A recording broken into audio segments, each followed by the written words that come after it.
One of the great things about the Boldin retirement planning software is that the team there is constantly fixing things and making changes and doing what they can to improve the software. And June 2026 has been no exception. So in this video, I'm going to cover the things that Boldin has added, changed, and also some things that they're promising they're going to do for us in the near future.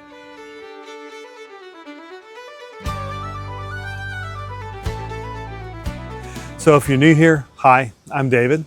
If you are a returning person, I'm so glad you've come back. As you can see, I'm in a little bit of a different setting this time. I am on vacation, visiting with some family, and I'm enjoying the driftless region very much. Okay, this is future David interjecting into the video at this point because I'm going to ask a favor of you. But I need some ideas. So if there's something I haven't covered and you'd really want me to talk about it, do some research into it, see if I can make a video out of it, please just drop it down in the comments below. And I would love very much to help bring to you the kind of things that you'd like to see. Boldin has brought some interesting things to the table for the month of June, and I'm looking forward to sharing them with you. Some of them are a little bit familiar because as things have come up, I've gone ahead and kind of dropped you guys some either short videos or some little updates or hints about what's been going on with Boldin. But this is a comprehensive look at the month of June 2026. So let's dive right in. So on June 16th, Boldin released the risk tolerance survey. I already covered this before to some extent, but I wanted to talk about it just a little bit more. The risk tolerance survey is something that you access through the account settings section of your plan. And it's a 7-question survey that gives you information on where you fall along a continuum from conservative to aggressive with regard to your investing. It asks you questions like, how did you behave during an actual market drop? Or if you had a portfolio that did this, how do you think you would behave? It's not a question about how do you think you should behave, but more, what would you actually do? And as you can see from this chart here, what it gives back to you is your risk tolerance. And it doesn't just give you a name. It doesn't just say, oh, well, you have a moderate risk tolerance or you have a high risk tolerance. It also tells you what a portfolio looks like that matches your risk tolerance, and also what kind of return number you should dial in for that portfolio. Hey, this is David from the future, just inserting a little bit of information here. Some questions had come up in the past in my last video about this, about what impact the questions had on whether the results showed you being a conservative investor or an aggressive investor. So I went in and I did a little bit of testing, and this is what I came up with. This chart shows which direction the questions will push the results. I don't have a good feel for how much each of these questions pushes the results toward either conservative or aggressive, but this kind of just gives you an idea of what the answers mean with regard to what the results are that you get out. The survey's results are strictly informational. The model doesn't go in and make any changes based on the results of these questions that you have asked. However, it does give you something to benchmark against. If you are a person with a fairly conservative tolerance, and it gives you a number that looks more like 6.67%, and yet you have dialed into your plan closer to 9%, maybe that's something that you need to look at. Now I'm going to jump ahead just a little bit though to something that is in the sort of the proposal stage right now. Boldin says that they're going to offer up something called a PlanPath Explorer. Now what is a PlanPath Explorer? Well, I'll just read it to you as they have described it. Boldin says, find the investment strategy aligned with your risk profile and life stage. See how strategic adjustments impact your long-term financial outcomes and set the path forward. So what does this mean? I'm not entirely sure. But what it does sound like to me is the language used in this PlanPath Explorer description kind of aligns with the risk tolerance profile. So it may be that at some point they're going to integrate the risk tolerance survey with this PlanPath Explorer to provide you with a tool to update your plan and to do a better assessment of it. I don't know, but we'll see what comes of it. So on June 18th, Boldin made an uncomplicated but relatively significant change to the tool that allows you to stress test Social Security. Remember that little slider that you can turn on that says, hey, model a future cut in benefits?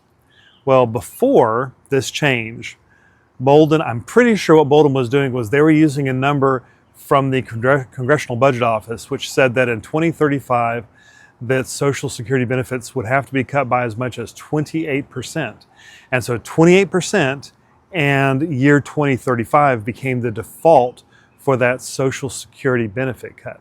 Well, in June, the Social Security Trustees report came out. Their number is 22% in the year 2035. And so Boldin changed the default number in that Social Security benefit cut to this new value. Like I said, not a complicated change, but a significant one. So on June 24th, Boldin released a rewrite or a significant update to the part of the model that calculates the Social Security spousal benefit. So what's changed?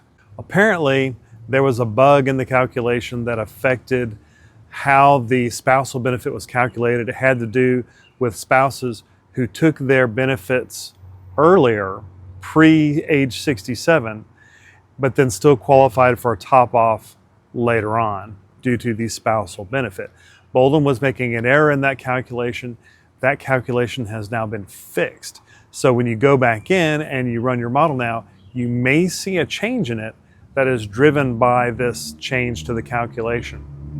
If you're curious as to whether or not you were affected and it's not obvious to you whether you were, you can always ask the AI to tell you if it looks like your plan has been impacted by this recalculation of the spousal benefit. On June 24th, Boldin released a recreation of the savings drawdowns and transfers chart. So before, this chart showed savings drawdowns and transfers grouped into really broad categories. And so it was difficult to pinpoint one type of a drawdown from another type of a drawdown. So now with this updated chart, it has more detail. You can look at the chart and you can see whether a drawdown was a Roth conversion, an RMD, a shortfall of some kind covering expenses, a one-time purchase, or a transfer between accounts. So now the savings, drawdowns, and transfers chart gives you a more granular look at where your money is coming from so that you can catch problems, errors, maybe do some better tax planning. So those are the hard release changes. They're not beta or anything. They're now just part of the software. However, there is a section in the release notes called Coming Soon, which includes items that are released in beta and also things that haven't been released at all. Just as a reminder, if you want access to the beta features, you need to go into your account settings, go to the beta tab, and then turn that on so that you can take a look at these really interesting and useful beta features. So there are a couple of things in beta. First, Boldin AI. Forever and ever, amen. Seems like it's in beta, kind of just like Google, beta, beta, beta. So they're working on it, they're developing it. I don't know what they're doing behind the scenes, but it does appear to me that for the most part, the beta is improving. I've heard from a few of you that have had some concerns about maybe the AI's accuracy with regard to certain numerical calculations are just either they're not as good as they used to be or they're just simply not reliable. I don't know what to say about that. I haven't gone in and investigated that. But supposedly Boldin is focusing a lot of energy and attention on trying to get the AI tools working the way they really should. Also in beta is the full plan view.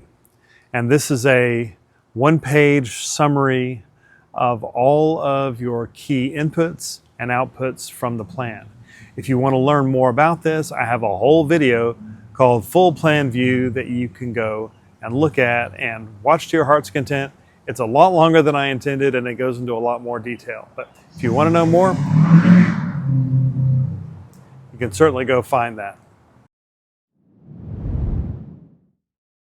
So now we're in the section of the coming soon items that we haven't seen them yet. They haven't been released in beta, so we don't know exactly what we're going to be getting. We've already talked about the PlanPath Explorer, and you've heard me give you a guess about what that might be. But there are 3 more things on the horizon that may be coming soon. The first is one that's been on there for several weeks, which is called Vault.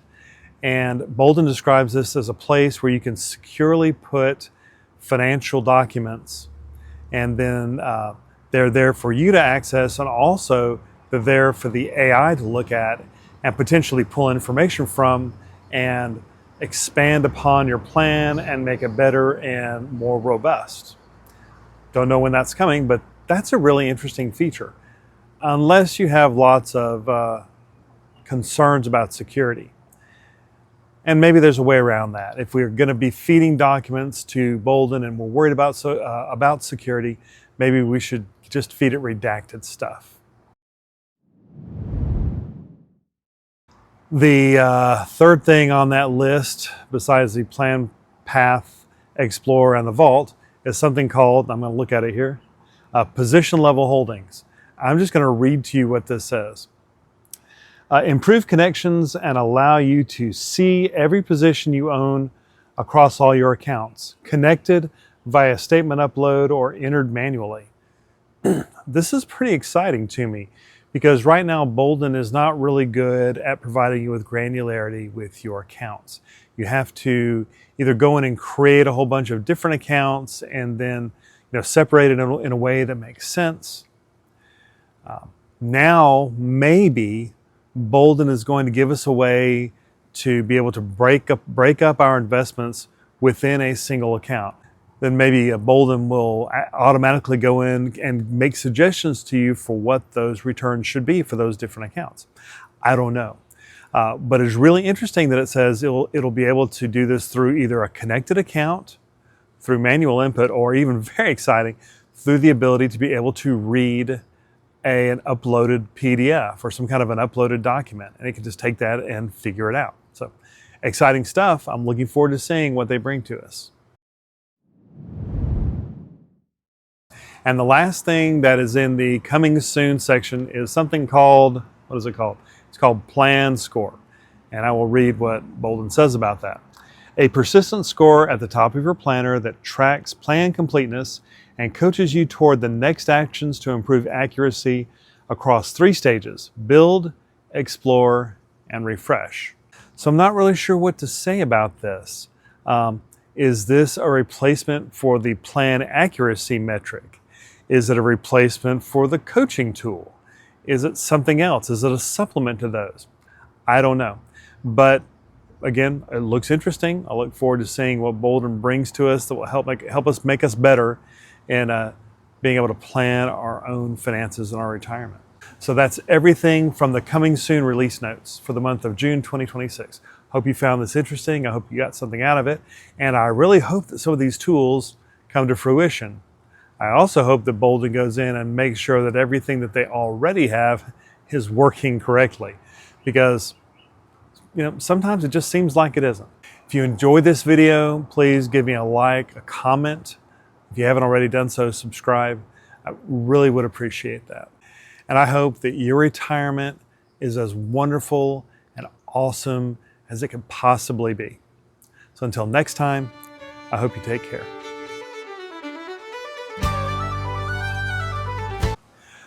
Boldin has... bugs. Boldin has brought, so on June 16th, Boldin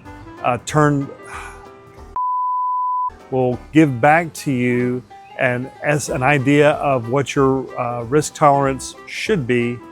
See, that's not good. Come on, don't go away. Come back. Come back. So on June the, what is it, 16? Okay, 3, 2.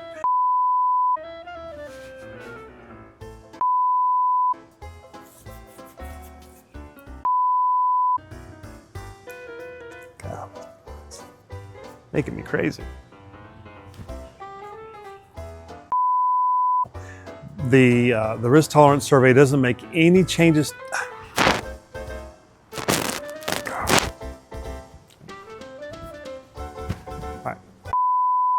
The risk tolerance survey, but it's, let's see.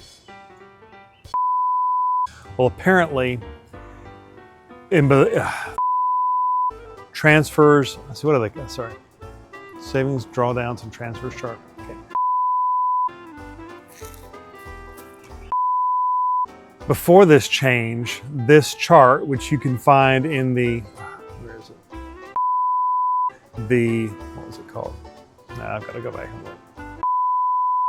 I hope the future looks really bright. That's it. But if you want to know more, you can certainly go find that. Thanks. Okay, that's everything.